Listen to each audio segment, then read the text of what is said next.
Arya Pratama adalah seorang legenda hidup di Satuan Kopassus. Ia dikenal sebagai sosok yang tajam, tenang, dan mematikan di medan tempur. Namun di balik reputasinya sebagai prajurit, Arya adalah seorang pria sederhana yang menjunjung tinggi keluarga. Bersama istrinya Sinta, ia menjalani kehidupan yang harmonis meski sering terpisah karena tugas negara. Dan Sinta adalah seorang wanita berhati lembut yang saat itu sedang mengandung anak pertama mereka. Sinta selalu mendoakan keselamatan Arya setiap kali suaminya berangkat tugas. Ketika Arya ditugaskan ke luar negeri selama 6 bulan, Sinta dengan sabar menanti kepulangannya di rumah mereka di kawasan Tanjung Priok. Namun, di sebuah malam yang penuh duka, hidup Aryan berubah selamanya. Dan harus kehilangan istri tercintanya, yang mati diperkosa 40 preman Tanjung Priok secara bergiliran. Seperti apa kisahnya? Mari kita simak ceritanya. Malam itu, hujan mengguyur deras. Sinta sedang berada di rumah sendirian dan menyibukkan diri dengan merajut baju bayi untuk calon buah hatinya. Di luar, sekelompok preman yang dipimpin oleh Jabrik, penguasa jalanan Tanjung Priok, sedang dalam keadaan mabuk berat. Mereka melewati rumah Arya dan melihat lampu rumah menyala terang. Rumah kosong nih, nggak ada suaminya. Mau coba hibur diri di sana? Jabrik berseloroh sambil tertawa. Tanpa pikir panjang mereka mendobrak pintu. Sinta pun berteriak meminta tolong, tapi suara hujan dan petir menenggelamkan jeritannya. Tetangga yang mendengar pun hanya mengintip dari jendela, terlalu takut untuk ikut campur karena reputasi geng itu sangat kejam. Malam itu, Jabrik dan anak buahnya memperkosa Sinta secara bergiliran.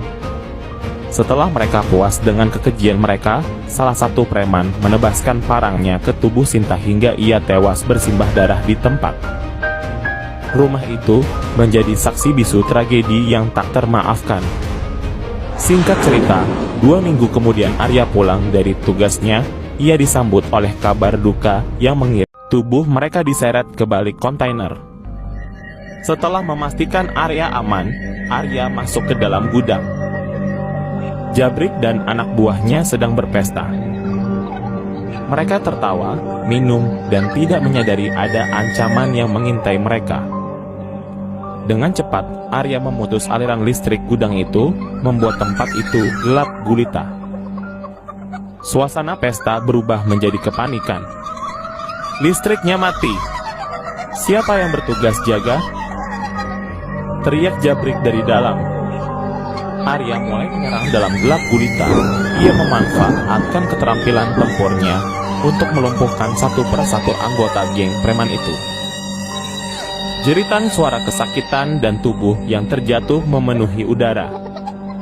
Para preman mencoba melawan, tapi mereka tidak berdaya melawan kecepatan dan akurasi Arya. Di sudut ruangan, seorang preman menyalakan senter dan mencoba mencari Arya. Sebelum sempat melihat apapun, pisau komando Arya menancap di lehernya. Setelah melumpuhkan hampir semua anggota geng, Arya akhirnya berhadapan dengan Jabrik.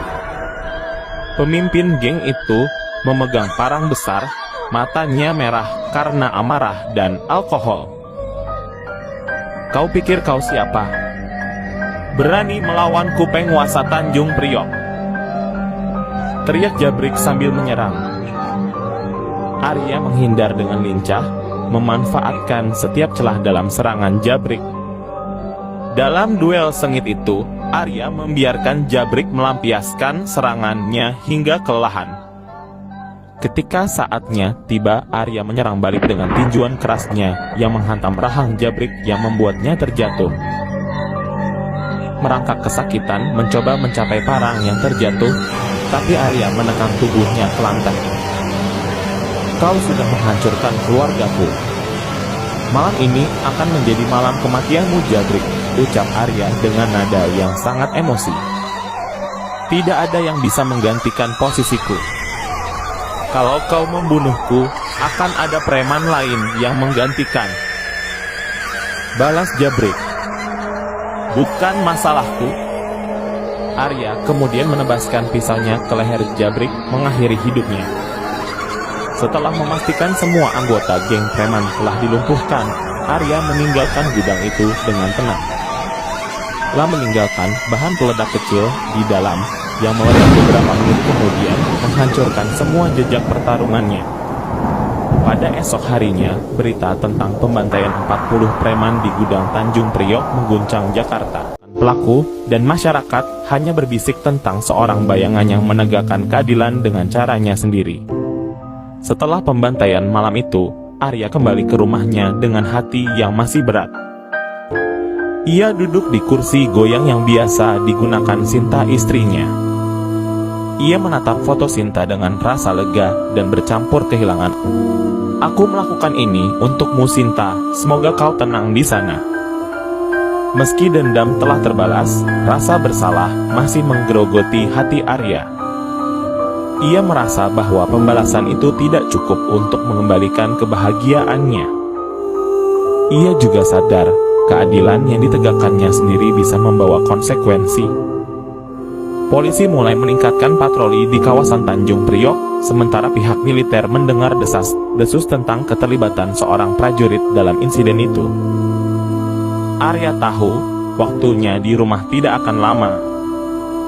Singkat cerita, setelah beberapa bulan dari kejadian pembantaian itu, suatu pagi ketika Arya sedang membersihkan senjatanya, seorang pria tak dikenal mengetuk pintu.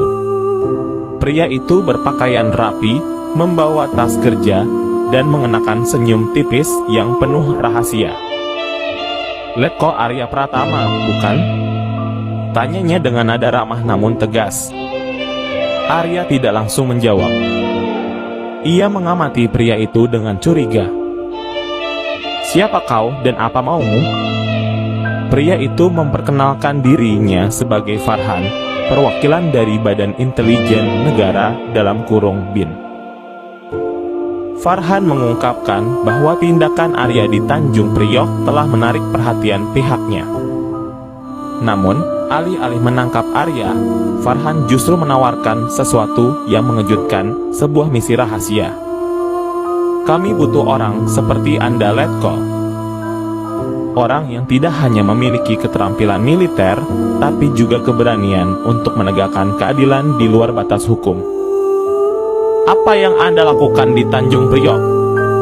Itu bukti nyata bahwa Anda memahami apa itu keadilan sejati. Arya terdiam.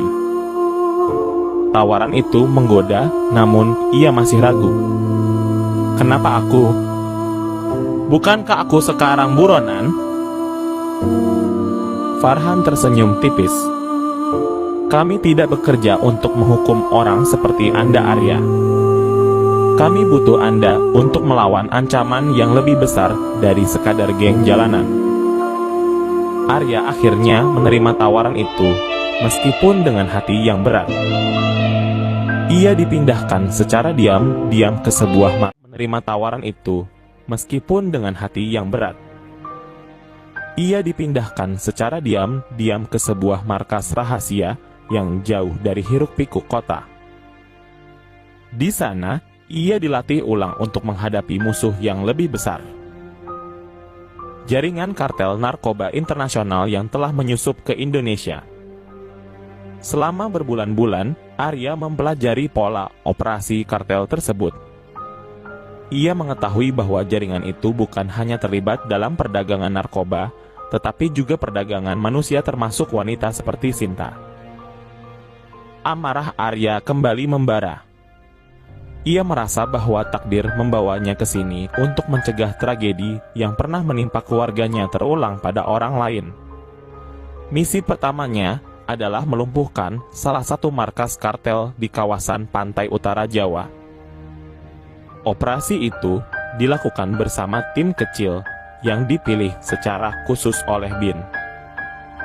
Arya menjadi ujung tombak, memimpin serangan dengan strategi yang mematikan. Dalam satu malam, mereka berhasil menangkap kepala operasi kartel di wilayah tersebut. Namun, ini baru permulaan. kepala operasi itu mengungkap informasi yang mengejutkan. Bos besar kartel ini ternyata adalah seorang tokoh politik terkenal yang memiliki pengaruh besar di Jakarta. Arya dan timnya harus bermain dengan hati-hati. Mereka tidak hanya menghadapi kekuatan kartel, tetapi juga harus berhadapan dengan korupsi di dalam pemerintahan. Dalam penyamaran sebagai pengusaha, Arya menyusup ke lingkaran dalam bos besar kartel tersebut yang dikenal dengan nama samaran Tuan Gunawan. Gunawan adalah sosok karismatik yang memiliki jaringan luas di dunia politik dan bisnis.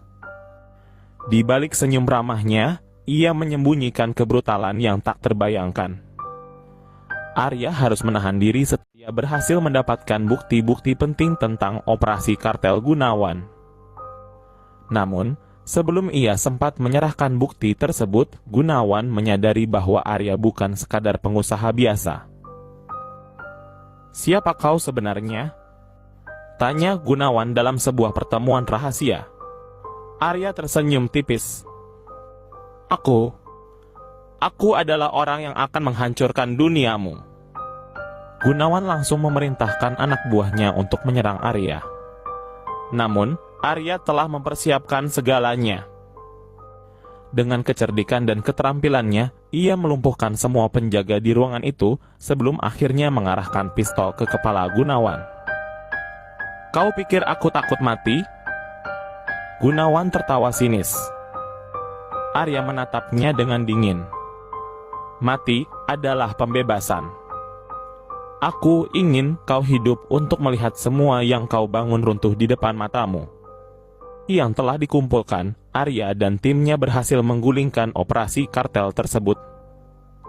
Gunawan ditangkap dan jaringan kriminalnya dihancurkan. Kasus ini menjadi sorotan nasional dan nama Arya tetap dirahasiakan sebagai bagian dari operasi rahasia BIN. Namun, setelah misi itu selesai, Arya merasa hampa. Ia telah menghancurkan musuh yang lebih besar, tetapi luka di hatinya tetap menganga. Ia kembali ke makam Sinta dan membawa setangkai bunga mawar putih. "Sinta, aku sudah melakukan ini untukmu. Untuk memastikan tidak ada wanita lain yang mengalami nasib sepertimu." Arya kemudian memutuskan untuk pensiun dari dunia militer. Ia memilih hidup sederhana di sebuah desa kecil, jauh dari hiruk-pikuk kota. Meski bayang-bayang masa lalunya terus menghantuinya, ia akhirnya menemukan kedamaian dalam doa dan pengabdian pada masyarakat sekitar. Singkat cerita, kemudian Arya mengadopsi seorang anak yatim yang kehilangan keluarganya karena kekerasan geng. Anak itu, yang diberi nama Seno, menjadi harapan baru dalam hidup Arya. Meski tak dapat menggantikan Sinta dan anak yang tak pernah lahir, Seno membawa cahaya baru ke dalam hidup Arya. "Dunia ini penuh kegelapan, Seno. Tapi kita harus menjadi cahaya di dalamnya," ujar Arya suatu malam menatap langit berbintang bersama anak angkatnya.